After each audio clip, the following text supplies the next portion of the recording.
지금 시각이 오전 6시입니다. 새벽 5시 정각에 정확하게 북을 치고 외부를 시작해서요. 1시간 딱 걸렸습니다. 벌써 보시면 알겠지만 이제 동이 텄죠. 네, 아름다운 아침이 밝았습니다. 간단하게 산책하면서 이야기를 해볼까 해요. 15분 남았는데 15분 뒤에 아침 공양 죽 한 그릇이 나옵니다. 예불 시간을 찍을까 말까 고민을 좀 많이 했는데 그냥 찍지 않았습니다. 이유는 그냥 단순해요. 여기서의 새벽 예불은 여기 안에서 이제 수행하시는 수행자분이 수십 명이 계세요. 정확하게 총 몇 분인지는 모르겠습니다만 수십 명의 수행자분들이 한데 모여서 연부를 외우시죠. 99명의 부처를 칭송하고 기리는, 감사하는 그런 예불입니다. 거기에 우리나라 같은 느낌이랑 좀 많이 달라요. 찬송가가 가미된 듯한 약간의 리듬, 그리고 이제 북과 종으로 베이스를 깔고 아주 경건하고 웅장하게 이루어지는데, 그걸 컨텐츠로 찍으면 참 좋았겠지만 찍는다고 해서 제가 그거를 유튜브에 올린다는 게 좀 죄송한 마음이 좀 들더라고요. 제 컨텐츠가 아니기도 하고 또 그런 경건함에 약간 죄를 짓는 것 같은 느낌이 잘 들어서 예불 장면은 아쉽지만 뺐습니다. 이 백장사에서 하룻밤 템플스테이 하면서 느끼는 점은요, 보이시나요? 너무 아름답죠? 지금 이게 핸드폰 카메라고 또 전면 카메라로 찍다 보니까 자세하게 등장하지는, 너무 이렇게 예쁘게 등장하지는 않는데, 이 백장사라고 하는 절 주변은 당연히 백장산이라고 하는 절이 품고 있습니다. 백장산은 아주 첩첩산중이에요. 백장사 풍경구라고 불리는, 우리로 치면은 이제 나라에서 보호하는 공원 같은 곳이죠. 아주 첩첩산중 안에 들어있는 절이고, 그리고 이 절이 가지고 있는 상징적인 의미를 우리가 생각을 해보면, 당나라 시대 때 아주 옛날, 그러니까 1300년도 전에 사람들이 자진해서 모여서 이곳에서 합숙 생활을 했지 않습니까? 세속과 멀어지기 위함이죠. 그 전까지 선이라고 하는 것과 차라고 하는 것이 별개의 문제였습니다. 그리고 선, 선과 차를 하나로 융합하는 그러한 결들이 존재하는데, 백장회해 스님을 비롯해서 제자들이 이곳에 첩첩산중에 모여서 합숙생활을 하게 되죠. 차를 통해서 선을 배우고, 선을 통해서 차를 이용하고 또 깨닫는 그런 경지를, 그런 믿음을, 또 그러한 생각들을 제자들과 함께 공유했던 분이죠. 그래서 차를 통해서 규율을 익히고 또 삶의 매무새를 가다듬는 그런 시도를 했다고 볼 수 있습니다. 어쨌든 중요한 것은 이런 첩첩산중에 모여서 예나 지금이나 이 스님들이 살고 계신데, 이 아름다운 운무가 가득한, 그죠? 살고 계신데, 이 대웅전에 모여서 하는 법문을 이렇게 듣고 있으면 이 나라가, 중국이라는 나라가 대단히 자본주의적인 나라 아닙니까? 어떻게 보면은 자본과 가장 거리가 먼 듯한 정치 시스템을 갖고 있지만 누구보다도 자본과 친숙한 나라죠. 그러한 상징적인 상하이를 통해서 이곳으로 들어왔고, 그리고 백장사에 머물면서 그 이질적인 경험을 느낍니다. 이 첩첩산중에 서로 모여서 수행을 위해서 한데 모인 분들이 경건한 마음으로 외우는 그 연불 찬가를 듣고 있으면, 여기 대웅전이 참 재밌는 것이 지붕, 여기 이게 지붕이 있습니다. 여기 지붕이랑 그다음에 벽면이 있죠. 이렇게 벽면. 이 벽면 사이에 여기에 이렇게 가로로 홈이 나 있어요. 그러니까 빈 공간이 있죠. 우리로 치면은 이제 거기 뭐 유리 같은 것들을 이렇게 박아 넣었을 것 같은데, 이제 실제로 유리는 없고 텅 비어 있는 공간이에요. 즉 안에서 밖에 풍경이 보여요. 그리고 밖에서도 밤 같은 때는 안에 불을 켜놓으면 그 불빛이 새어나오는 구조죠. 안에서 연불을 듣고 있으면 바깥으로 새벽이 오는 모양이 보입니다. 지금은 여름이 다가왔으니까 5시에서 5시 반쯤 됐을 때부터 이미 동이 트는 모양이 보이기 시작했어요. 그 남청색, 남록색, 뭐라고 해야 되나, 아주 진한 군남색, 뭐라고 해야 될까요? 그런 진한 밤의 색깔에서 코발트 블루에서 점점 그 밝아지는 이 하늘의 색깔이 시시각각으로 보입니다. 그리고 그러한 풍경을 연불을 들으면서, 새벽 예불을 하면서 보게 돼요. 풍경을 보게 되면 여름이니까 조금 빠르게 아침이 오고 있다는 것을 느끼고, 또 겨울이 되면 아주 천천히 새벽이 밝아오는 것을 느끼게 되겠죠. 그렇게 시간이 움직이고 세월이 변하고 1시간이라는 시간 동안 끊임없이 많은 생각을 하게 될 거 아닙니까? 그 많은 생각들이 겹쳐서 지금 내가 왜 이곳에서 연불을 하고 있는 건지, 혹은 여기에서 내가 무엇을 얻어갈 것인지에 관한 그런 약간 번뇌? 잡념까지도 생각하게 되더라고요. 그러니까 시간의 흐름도 느껴지고 공간의 아름다움도 느껴지고, 또 소리로 들리는 그 웅장하고 압도적인 경건함이 참 아름다운 경험이었습니다. 이 정말 깊은 산속에 모여서 사시는 스님들이 그 옛날에 얼마나 비장한 마음으로 모였겠습니까? 그죠? 그분들은 정말 일생일대의 결심을 통해서 모이신 분들이겠죠. 이 첩첩산중에 모여서 정말 모든 세속적인 것들을 뒤로 하고, 어떻게 보면 그 병법에서 그런 말이 있죠. 배수의 진을 친다. 정신적인 의미로 배수의 진을 치는 그런 공간이 아니었나 싶습니다.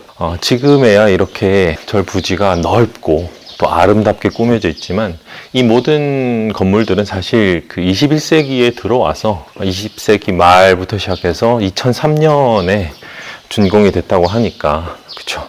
그 전까지는 이렇게 크고 웅장한 절은 아니었어요. 아주 조그만한 절이었죠. 그 많은 사람들이, 백장회의 제자들이 모여서 이러한 첩첩산중에 모여서 살게 되는 데는 그만한 각오가 있었을 것이다 라는 것을 느낄 수 있습니다. 그리고 그러한 각오가 느껴지는 그런 시간이었습니다. 새벽에 이곳에 물론 숙소가 좀 열악하고 21세기를 사는 우리 대한민국 국민들한테는 조금 열악한 숙소라고 말할 수 있겠지만, 그래도 따뜻한 물 나오고요. 벼룩 같은 거 없습니다. 그런 거 없으니까 오실 수 있다면은 이 차법의 성지에서 하룻밤 묵으시고, 꼭 종교랑 상관없이, 저도 제가 아시는 분은 아시겠지만은 저 스스로가 떳떳하게 내가 불교도다, 내가 기독교인이다 이렇게 말을 못 하거든요. 실제로 제가 교회 가는 것도 아니고 절에 가는 것도 아니니까 종교랑 상관없이 머무를 수 있는 그런 곳 같아요. 정말 종교랑 상관없이 머무를 수 있고 차 좋아하시고 또 역사적인 의의에 관심을 두시는 그런 분들이라면 저는 충분히 아름다운 그런 경험이 될 거라고 생각을 합니다. 여기가 원래 백장사 터였죠. 저는 이제 아침 공양하러 갑니다. 네, 죽 한 그릇 딱 먹을 거예요.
저 벽이 이제 전부 다그 전설 같은 거. 法器呢也是说明身体要用血。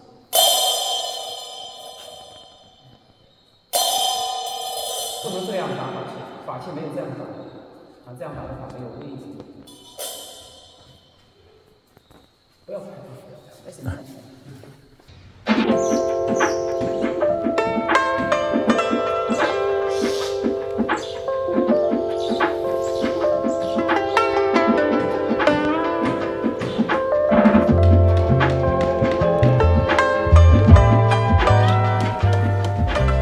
화면에 잘 담길지 모르겠는데 아주 고즈넉하고 한가로운 풍경입니다. 뭐랄까, 중국의 절은 좀 재밌는 것 같아요. 아무래도 국가 정책상 국교를 포함해서 모든 종교가 그렇게 활발하게 공식화되어 있는 체제가 시스템이 아니죠. 그렇습니다. 하지만 사람이라고 하는 것이, 그쵸, 어디 막는다고 해서 뭐 종교적인 열망이나 믿음이 사라지는 건 아니죠. 그러다 보니까 당연히 대다수의 중국인들은 다양한 종교를 믿고 있는데, 여기 백장사도 마찬가지로 승려들이 존재하고요. 그리고 이 승려들이 규율에 따라서 여전히 살아갑니다. 그 아침 공양 죽 한 그릇을 먹어요. 근데 그 죽 한 그릇을 먹는데도 아주 엄격한 법도가 여전히 존재하고요. 이게 관광객이 왔다고 이거를 했다고 보기에는 너무나도 일상적이고 당연하다는 듯이 자신의 바루, 자신들이 먹는 그 개인 접시를 항상 들고 다니시죠. 그걸 꺼내서 먹고 그 자리에서 닦고 챙겨가고 한마디도 하지 않는 그 침묵 속에서 이루어지는 식사, 이런 것들을 놓고 보면 예불도 마찬가지고, 이 중국이라고 하는 곳을 관리 운영하는 소위 말하는 이제 우리로 치면 공무원 같은 사람들, 존재와 더불어서 그 존재들 역시 이곳에서의 하루하루의 삶이 반복되면서 오늘도 내일도 그렇게 예불하고 참선하고 수행하고 그러면서 자연스럽게 종교인으로 거듭나는 그러한 느낌을 받아요. 무슨 말이냐면 처음 시작을 할 때는 국가에서 당에서 내려오는 엄연한 어떤 직책 그리고 자신의 사무 이러한 의미로 시작된 승려들이 이곳에서의 삶에 조금씩 젖어 들어가면서 규칙과 규율을 끊임없이 스스로 가다듬으면서 한 명의 어엿한 종교인이 되어간다라는 느낌이랄까. 재밌지 않습니까? 그런 느낌을 많이 받습니다. 한국의 저를 종교랑 상관없이 여행 삼아서 이리저리 다니시는 분들이라면 분명히 만족할 수 있는 경험이지 않을까 싶습니다. 정말 경건하고 엄숙하고 사람들의 그 표정에서 진지함을 엿볼 수가 있어요. 장난스러움은 정말 하나도 없고요. 물론 개개인을 만나서 이렇게 얘기를 하다 보면 좀 다를 수 있겠죠. 그렇겠지만 참 여러 가지를 생각하게 하는 그런 경험이었습니다. 그리고 중국에서는 이렇게 대나무가 아주 많습니다. 오로지 대나무로만 만들어진 산들이 참 많아요. 곳곳에 차나무들이 이렇게 널려 있고 이제 오늘은 모든 일정을 마치고 마찬가지로 거슬러서 상해까지 갑니다. 여러분들이 백장사에 오시기 위해서는 조금 힘든 여정을 견디셔야 해요. 그건 마치 기독교의 순례길 중에 그 산티아고 순례길이라고 많이들 아시죠? 그 정도의 고난함은 아닙니다만 상당한 무리를 하셔야 합니다. 상해에서 여기까지 오는 순수 이동 시간만 7시간 정도는 잡으셔야 할 거예요. 고속 열차로 4시간, 그 다음에 버스로 3시간, 차량으로 3시간 정도를 잡으셔야 합니다.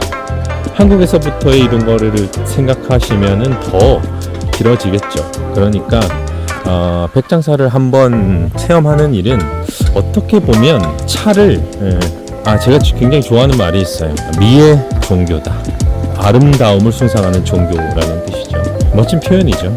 이학적으로 멋진 표현인데 종교라고 하는 말 자체가 가르침을 따른다는 뜻이지 않습니까? 내 일상생활을 삶을 영위하는 데 있어서 지침이 없으면 우왕좌왕하면서 살 수밖에 없게 되니까 어떠한 가르침을 내가 따르면서 살 것인가라고 하는 주제를 놓고 봤을 때 차를 따르는 삶은 아름다움을 숭상하고 그 아름다움이 물론 외적인 것만을 표현하는 것이 아니죠. 내적인 가치의 아름다움을 포함하는 이 아름다움을 받들어 모시는 삶이죠. 차를 하나의 종교라고 봅시다. 그렇다면 이 백장사는 바로 차라는 종교의 성지라고 말할 수 있을 겁니다. 그러니까 여기를 성지순례한다라는 느낌으로 오셔야 하는 곳이겠죠. 그렇게 생각하신다면 7시간, 8시간, 9시간의 여정이 그렇게 힘들게 느껴지지 않으실 거고요. 동시에 이곳에서 묵으시는 불편한 하룻밤도 충분히 견딜 만한 그런 값진 경험이 되리라고 생각합니다.